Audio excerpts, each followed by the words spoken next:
Hello there! Welcome to the Saroy channel, wherever you are in the world, and so much love to each and every one of you. How are you doing? I'm doing great, thank you very much, and I'm so glad you've joined me tonight. So before we get started with our story, don't forget to subscribe to the channel, click the notification bell and the thumbs up, and share these stories with anybody who enjoys listening to a good story. So let's get started, shall we?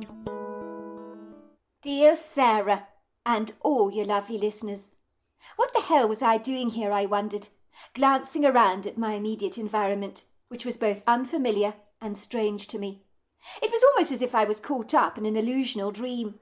No, this was definitely a fictitious dream. It had to be, I assured myself.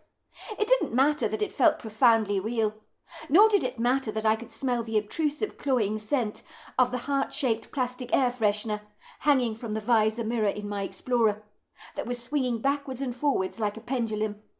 The artificial scent I loathed. My wife insisted it made my car smell delightfully fresh, of synthetic apples. "You need to make your car smell nice at times," she said, failing to appreciate that I never liked the smell of anything fake, any more than the god-awful cheap perfume she always wore, that I couldn't stand.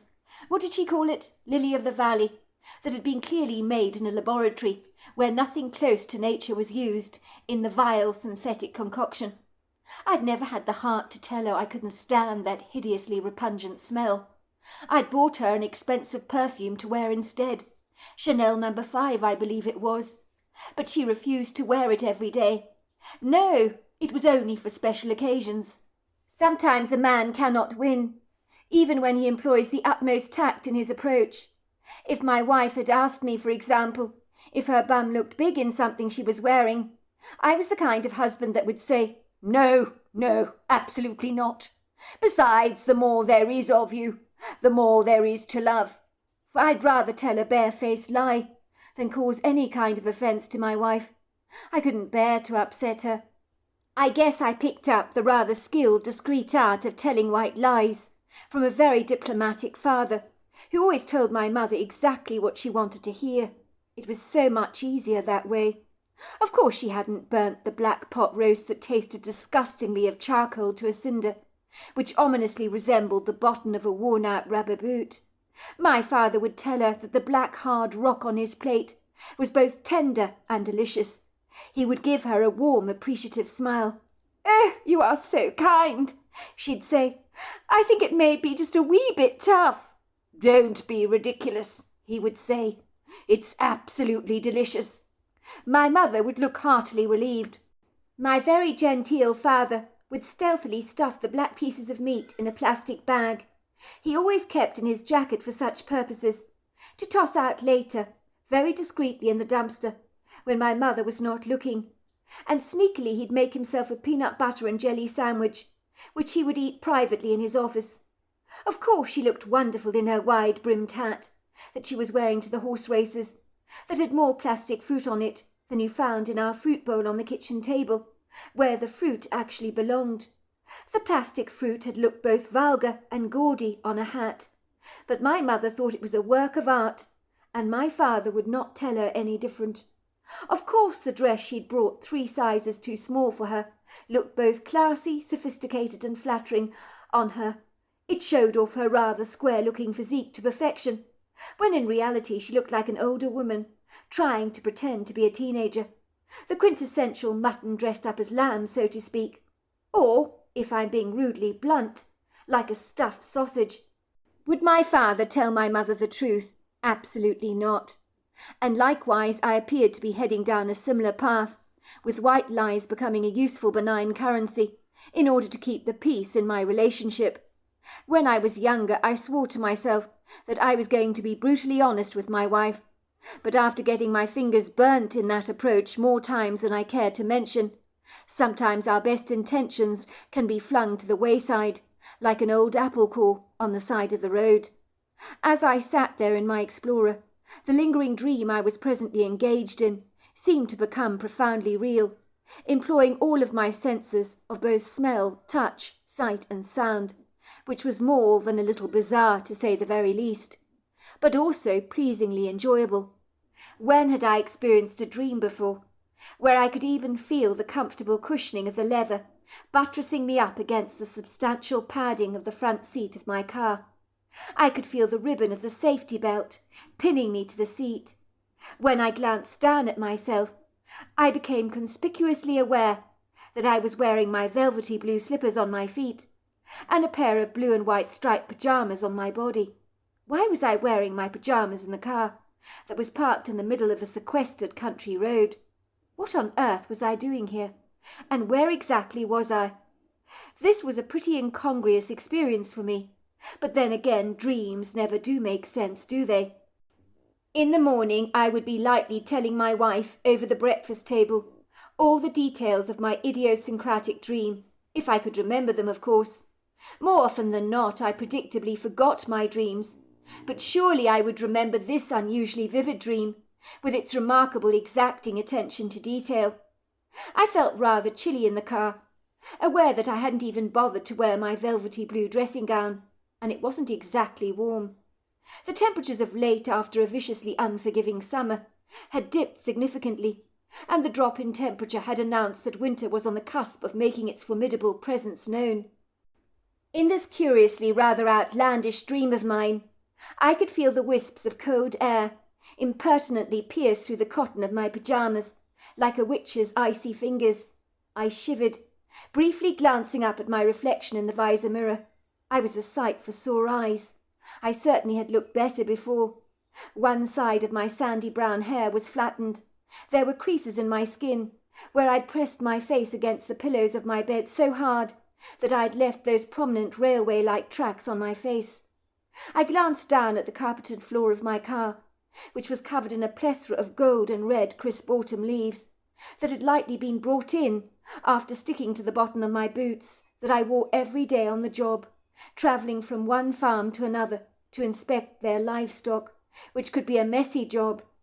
It was a difficult challenge when the capriciously fickle weather was both wet and muddy, not to bring the outside in, something which my wife professed many grievances over, claiming that I carried more mud on me than the wheels on a farmer's tractor, and that her pristine cream living-room carpets looked like they belonged in a pig's pen.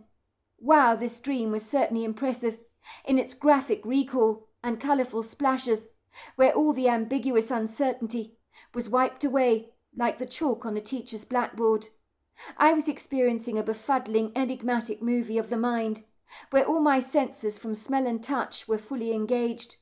The generous peppering of silvery moonlight from a pearly moon floated through the windows of my car, and I noticed that the blazing, intrusive lights of my car headlights shone like a bright beacon. It was a pushy, invasive, pronounced illumination, like that of a lighthouse, lighting up a vast strip of ocean, so that the ships out at sea could find their way safely to shore on a windy night. Only this indiscreet light lit up the long ribbon of white dust rather than the ocean. My car was parked in the middle of this remote, dusty road that was as unfamiliar and foreign to me as the skin on my own back. What the hell was I doing here? And why was I even here? Even in my floating, surreal, dreamlike state, I could make absolutely no sense of this inexplicable, impenetrable mystery. I had no knowledge of knowing where I was. This perplexing, befuddling world between worlds was profoundly lucid, but as I battled and struggled to pull back the ambiguous foggy curtain to see a little better by opening my eyes, I realized to my astonishment that they were open already, and that what I was seeing and perceiving was not the spurious ramblings of an ethereal hallucination, but I was confronting something that was in fact tangibly real. I was not lying in my comfortable king-size bed at home, as I presumed I was, with my gentle snoring wife swaddled in the cocoon of her sheets next to me, where she'd wake up every morning in a tangled mess. Let's just say, most of the time, the sheets had been audaciously snatched away from me during the night, which usually meant when the weather dipped, I'd wake up freezing cold like a bear with a sore head, because I would be mad with her for being so cold. As I sat there in my Explorer, my eyes widened incredulously, my lashes twitched, and my jaw began to clench tightly, and even the balls of my Adam's apple jiggled in bemusement. I realized in profound horror that this was no dream. I was genuinely parked in an unfamiliar road, in the middle of nowhere, at the dead of night, not knowing how I'd even ended up here, or where I was. It was an airy, inauspicious, haunting feeling. It didn't help that the clock on my dashboard registered 2 o'clock in the morning. I drew in a deep breath to steady my nerves, as I could feel my indignant heart beginning to friskily pound against the wall of my chest. Was I not supposed to be safely tucked up in my sumptuously cosy bed, with my devoted wife lying at my side, in our comfortable Kentucky home in the Bluegrass State? So how the hell did I get out here, when I had no memory of even driving to this obscure, remote, rather desolate-looking country road that I didn't even recognize, not even remotely? Believe me, I had travelled many of these back roads in the past before, as shortcuts to get to my destinations quickly and efficiently, to avoid the pitfalls of uncongenial traffic congestion. But this place had no recall in my memory. If I'd left my bedroom in the middle of the night and sauntered off to the garage to take a ride in my Explorer, would my wife not have been roused from her tranquilized slumber and been quickly alerted to my strange behaviour? I'm assuming I'd have made some kind of noise. I wasn't exactly nimble on my feet, and my wife was tirelessly complaining that I sounded like a herd of bison when I scrambled up and down our staircase during the night, if I needed to take a trip to the kitchen to get something to drink. "George, must you make such a god-awful commotion?" she'd grumble. "When you get out of bed, the whole bedroom shakes like an earthquake. How am I ever expected to get a wink of sleep? Why are you so damned ungainly on your feet? You sound like a herd of elephants." Surely on this night, if I'd staggered out of the house in a sleep-induced while, she'd have heard my blundering commotion, and at the very least wondered what I was doing. My wife did not suffer fools gladly. She was a very light sleeper, and would not have been adverse to waking me up, if she remotely suspected I was sleepwalking, by throwing a bucket of ice-cold water on my face. She'd have lightly snapped at me curtly and said, "George, for God's sake, you've been walking in your sleep. What is wrong with you?" Regretfully, my wife lacked any subtle tact, and could be brazenly cutting with her words if needs must. She'd have not tolerated me walking in my sleep, which is clearly what I must have done tonight, for there was no other explanation as to why I found myself here. Worse still, I had driven here in my sleep, with no recollection of the event. I was trying to process the oddity of my current situation, like figuring out which piece of a jigsaw puzzle fit where. I found myself becoming more confused and disorientated. It occurred to me that maybe for the first time in my life I had indeed sleepwalked, but the question was why, and what had triggered this outlandish behaviour on my part. By all accounts I had driven myself to this strange remote location in the middle of the night, but I had no memory of even leaving my bed, my home, or even driving my car. Surely I would remember that. Was I suffering from some kind of bizarre amnesia? I glanced down at the keys that were dangling from the ignition, affirming to me that I must have driven here on my own accord, without even being consciously aware of it. The thought made me shiver in horror. Of course I knew the perilous dangers and brutally cruel ramifications of driving under the influences of both drugs and alcohol, that can so easily invite horrifying consequences to cross your path and steal away the bright promises of a rosy future, like a blood-sucking leech that has no empathy for your plight whatsoever. Ostensibly, once the script has been written and laid out, it can never ever be erased. I had not drunk anything on this night, and no drugs or alcohol had crossed the threshold of my throat, but I had been out cold, almost as if caught up in a black fog. I had driven here tonight in the blindness of my lack of consciousness. Anything could have happened. I could have obliviously run over a pedestrian, or severely injured, harmed, or even killed a human or an animal, and such sobering grim prospects turned my blood icy cold, and my guts as rancid and putrid as baked beans or milk on the turn. In truth, harming another was unlikely at this time of the night, but there was the distinct possibility I could have done severe harm to myself, and nonchalantly driven into a tree, and been obliviously unaware of my own actions. I knew I would never drive anywhere in slippers or pajamas. For a start, my slippers certainly did not give me purchase on the brakes. Furthermore, it's very embarrassing for a mature man like myself to be caught wearing my pajamas when I'm out driving. To be fair, I have seen a few women shopping at Walmart in their pajamas during the late afternoon with a bold confidence that I always secretly admire. I like people who don't give a damn what others think. They don't care if people are pointing and sniggering on their behalf or saying all kinds of rude things about them. We should all be like that. For me personally, I couldn't do it, although I dare say it's got to be rather comfortable sauntering around the place in your pajamas. But wearing slippers can be precariously tricky, especially if you're operating heavy machinery, driving a car, or walking over tracts of wilderness, with footwear that is more likely to be hazardous rather than helpful. It was really tough having to assimilate the perturbing, indigestible thought that I had driven here to this remote location in my sleep, which was as hard to swallow as a golf ball being stuck at the back of my throat. Did people ever drive in their sleep, I wondered? I'd never heard of it before. As far as I knew, I'd never suffered from the condition of sleepwalking. If it had been an issue in my childhood, my parents would have made me aware of the problem and lightly done their damnedest to address its underlying causes. Maybe tonight's absurd activities had been brought on by stress. Was I worrying about anything in particular at the moment? Not really. I couldn't think of anything. Yesterday, as a vet, I had lanced a couple of large masses on Farmer Pearson's steers. 2 of them had huge masses, filled with pus. They were abscesses. They felt immeasurable relief when they were drained, and lying aside my rubber boots was a large puddle of pus and blood. Farmer Pearson had been so relieved, fearing that the masses were cancerous, as usually that would mean the end of the steer. Suffice to say, I had done my routine treatments and vaccinations and checkups on horses, cows and steers. And as always, a few conditions needed my attention to treat when attending to a large herd, which was always the way, but never ever stressful. Nothing had bludgeoned itself rudely into my life. So why the hell had I been sleepwalking?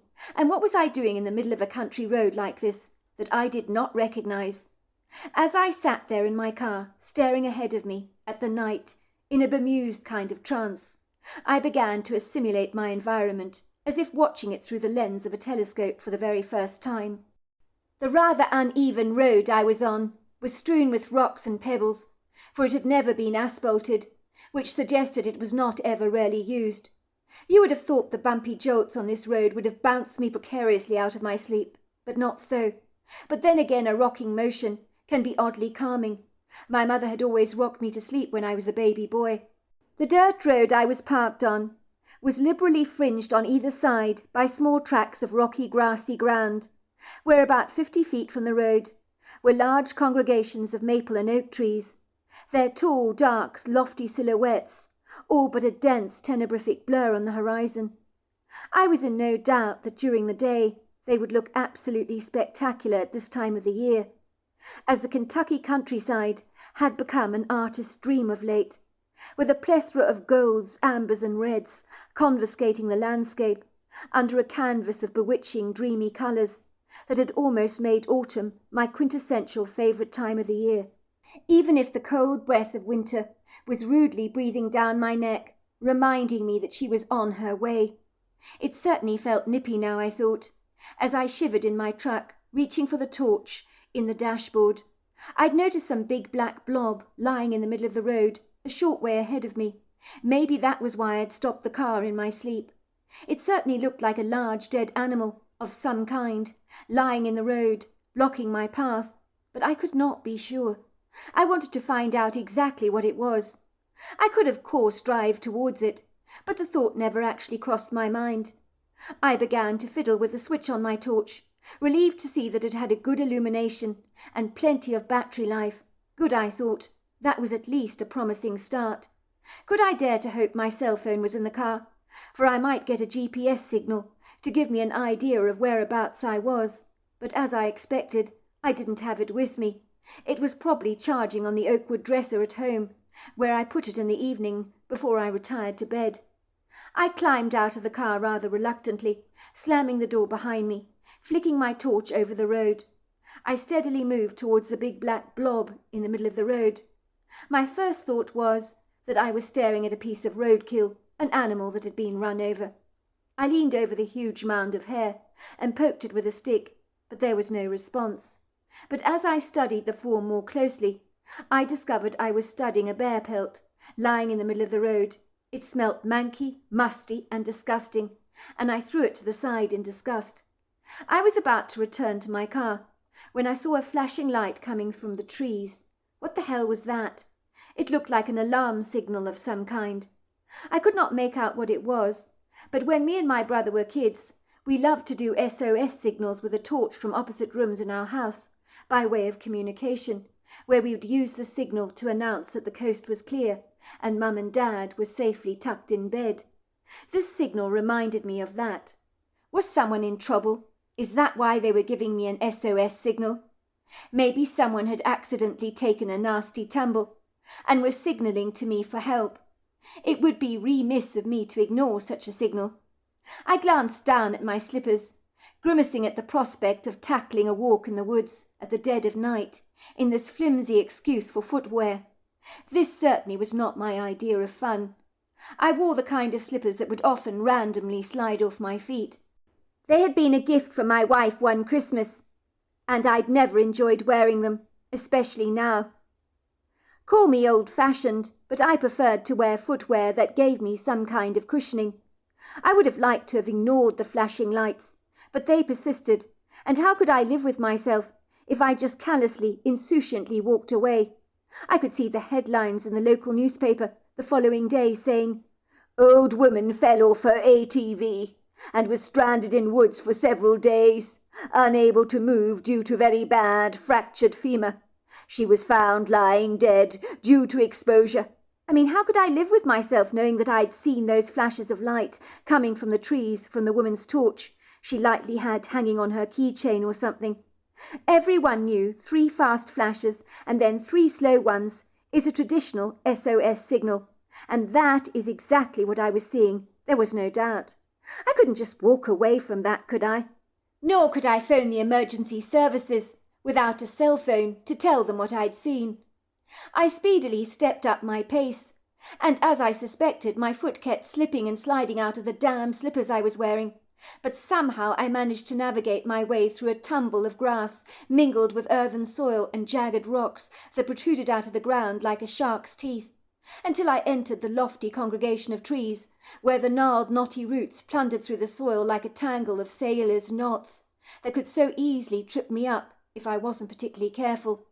It was soberingly dark in the woods, so much so that I physically shrank away from entering them. But I knew that my reservations could not be gainfully employed if I needed to help someone in trouble. I had no choice but to abandon my reluctance and stoically move towards the flashing lights that were guiding me through the trees. My torchlight enabled me to see my way clearly down the earthen paths that were relatively narrow, so my pajamas were rudely scratched by bushy briars and branches that seemed to reach out to snag the cotton. The towering trees, with their generous outstretched arms, shook their boughs, and their leaves rustled in the wind, while some leaves were picked up by the breeze, and they danced before me like a confetti of celestial butterflies. My slippers were giving me no end of trouble, becoming increasingly frustrating, for they gave me no purchase on the ground beneath me, and I kept slipping all over the place. I knew that after this intrepid adventure in the woods, their next destination would be the dumpster, without apology. I was cursing under my breath. Damn these bloody slippers! Damn them! Finally I called out through the trees. The echo of my voice seemed to bounce back at me like a tennis ball. Is anyone there? Hello? Hello? Does anybody need help? Does anybody need my help? Hello? Hello? I tried to search for the lights that I'd seen, but I saw nothing. Where had they gone? For a moment I flashed my torchlight through the trees, but saw absolutely nothing. But that was when I heard whistles. It sounded as if one whistle was coming from one direction, another from another direction, and another from yet another direction, as if the whistles were some kind of interactive communication. But from whom or what, I didn't know. I don't mind admitting it freaked me the hell out. I was reminded of one of the farms I regularly visited. The farmer's name was Angus Buchanan. He swore to me his woods were haunted. He had said, pointing a crooked finger at the woods, "I've seen things, heard strange whistles there, lots of whistling, seen dark ominous shadows, heard disembodied shrieks, seen flashing lights." He had told me this in a haunted voice. I remember I was examining his cows at the time, discussing the treatment protocol of a cow who was getting rather thin. And when he told me all the stuff, in truth I tried to suppress a grin. I mean, I didn't believe in things that go bump in the night, ghosts or ghoulies or monsters said to haunt the woods of the Bluegrass State, where legends have abounded over the centuries, but I've never given them any credence. Well, not until now, that is. The eccentric old farmer clearly believed in all kinds of hocus-pocus stuff and nonsense, and at the time I had humoured him with a light, scant laugh and said, "I wouldn't take those legends seriously, Farmer Buchanan." The old farmer had shaken his head and said, "You really have no idea, do you? You probably think I'm a silly old man who's lost my marbles. But believe me, I've seen things in those woods, George. Things that I dare not repeat, because you'd only laugh at me." A shiver of dread ran down my spine. Right now, in this inauspicious, dark, bodeful place, where tenebrific shadows danced treacherously through the trees, I could have believed anything was possible. And now the ancient legends spoken about by our great-grandfathers did not seem so far-fetched and implausible. For a second I got the profound sense that there were maliciously evil eyes with guileful intent, clandestinely watching me, and there were many of them. But when I flashed my torch over the branches of the trees, I saw nothing. It was amazing what you could envisage when you were enveloped between the lofty trees of a sprawling woodgrove in the dead of night, when your mind is taunted and teased by the power of suggestion. Suffice to say, if anyone lacks imagination, I thought pensively to myself, bring them out here in the dead of night, park them there in the tangled shadows of this foreboding, inhospitable forest, and in no time at all they'll start to dream up dreadfully titanic, demonical creatures that don't even exist in our reality. I knew I would. In a trice I was gripped by an inexplicable, incredulous fear that seized me as suddenly as if someone had hit me across the cheeks with a cold, bare hand. I could bear it no longer, as fear gripped me so powerfully that I bolted through the trees, being slowed down by the awkward tread of my slippers that failed to gain much purchase, and on several rather harrowing occasions I very nearly lost my footing, when a gnarled root reached out to grab my foot. "Run! Run! Run!" Every part of my mind was screaming out at me. "For God's sake, run, George! There's something in the woods. It's going to get you. Run! Run!" I am sorry, but if there was an old woman in those trees who had unfortunately fallen off her ATV and had been desperately signalling for help, too bloody bad. I was not going into that grove of trees again, not if you paid me $1 million or more. It was airy in there, spooky, and I was certainly being watched by something, with no evidence to prove that my fictitious impressions were remotely true. But I was in no doubt that something or someone had been watching me. I might not have seen a thing, but I had felt those eyes burrowing into the back of my skull, studying me with a predatory intent. I knew I had not imagined that feeling, and never in my life had I experienced the adrenal response that a rabbit might get when being chased by a fox. It's not an experience I would care to repeat, when every single cell of your body can taste death on the wind, as if its dark shadow is only a hair's breadth away from getting you. I was breathing furiously fast by the time I reached my car. My rapid breathing and pounding heart had nothing to do with my being unfit. It was because I was terrified out of my skin, and my skin was crawling as if hundreds of tarantulas were running up and down my back.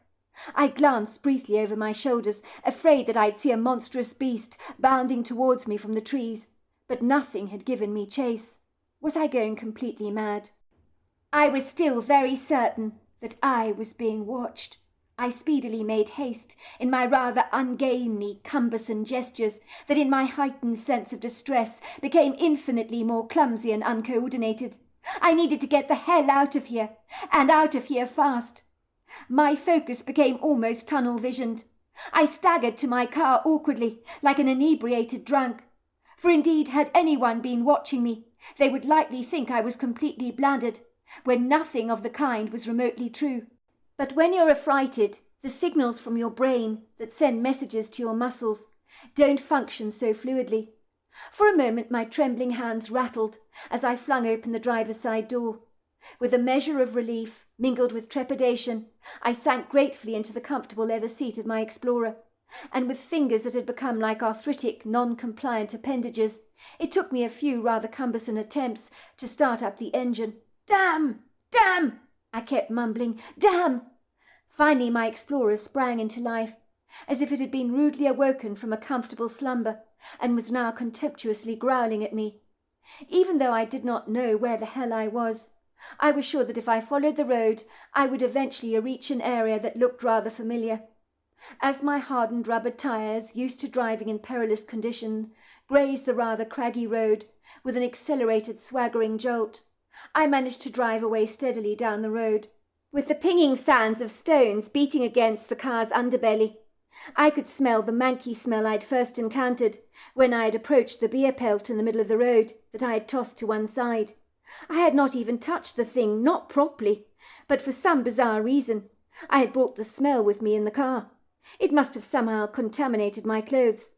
I was pondering over the smell that failed to be obliterated by the synthetic stench of apple from the air freshener, when all of a sudden I heard a groan, and this time I nearly jumped out of my skin.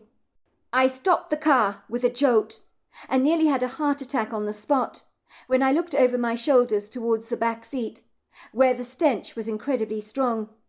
I discovered to my abject horror of the manky-looking bear pelt that I had seen lying in the middle of the road was now on my back seat. What the hell was it doing there? I reminded myself that when I'd run into the woods after those strange flashing lights I had believed were an SOS signal, I had left the doors of my truck unlocked.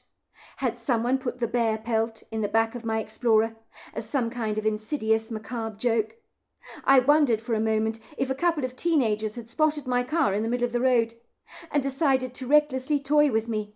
Teenagers could be brutally unkind. I knew that from personal experience. Maybe they had spotted my truck on the road and thought it would be a hoot to scare the bejesus out of me with those flashing lights I'd seen in the woods, and stuffed the rancid old bear pelt on the back seat of my truck. It would have been funny if I wasn't so annoyed. When I was a teenager, I'd have happily played a joke on someone like this. I remember when I was 16 years old and went to stay in Florida with my cousin. We both put a small crocodile in my mother's bathtub. Oh my God, the screams from my mother made me seize up with laughter, and the horror on her face was priceless. My mother had no experience with crocodiles whatsoever, so she was freaking the hell out. First things first, I thought. I needed to get rid of this ghastly-smelling bear pelt off the back seat in my truck. I could barely breathe. The smell of ammonia was intolerable. I'd toss it to the side of the road. It was now burning the back of my throat and causing my eyes to water. If you didn't know any better, you'd think I'd been crying over a very sad movie. I parked my car on the side of the road and reluctantly climbed out of my truck. Close up, the smell of that bear pelt was atrocious. "Damn teenagers," I muttered to myself under my breath. "Damn teenagers." I looked on the side of the road for a stick to pick up the bear pelt with. I didn't want to use my hands. That was when I heard the cry. What the hell, I thought, taking a step backwards. There was something under the bear pelt. That was when I saw a dark, bashful face peering at me from under the pelt. It had dark, soulful eyes and appeared rather apprehensive. I gasped. It was a baby Bigfoot, probably equivalent to a 4-year-old toddler, sitting on the back seat, hiding under the pelt, using it as a blanket. The creature looked at me curiously, while I just stared at her. That was when she pointed to her foot, which was swollen to the size of a balloon. I realized she was reaching out to me for help. As a vet, my instincts were immediate. I leaned down to inspect the injured foot with my torch, and then the veterinary surgeon in me took over. I knew this little Bigfoot needed treatment at once. The foot was badly infected. The Bigfoot was sweating profusely. She had a high temperature and the bruised foot had almost turned blue. If she wasn't careful, she could go into septic shock. The Bigfoot allowed me to examine her foot fully, but winced in pain when I touched the inflamed area. "I think you've got a foreign body in there," I told her. "I need to take you back to my surgery, or you'll get very sick indeed." The little Bigfoot stared at me, but I could swear she understood every word I was saying. She clutched the pelt tightly to her body like a blanket. I didn't ask myself how an injured, sick Bigfoot got to be in the back of my truck, but she wouldn't be there for very much longer if I didn't attend to her needs at once. The question was, I needed to find my way back home. It was quite extraordinary, because even though I had no idea where I was going, every left or right-hand turn made in the road led me straight back to my property. So there we are. That's the end of part 1 of our story. Part 2 is tomorrow night. Until next time, goodbye and good night.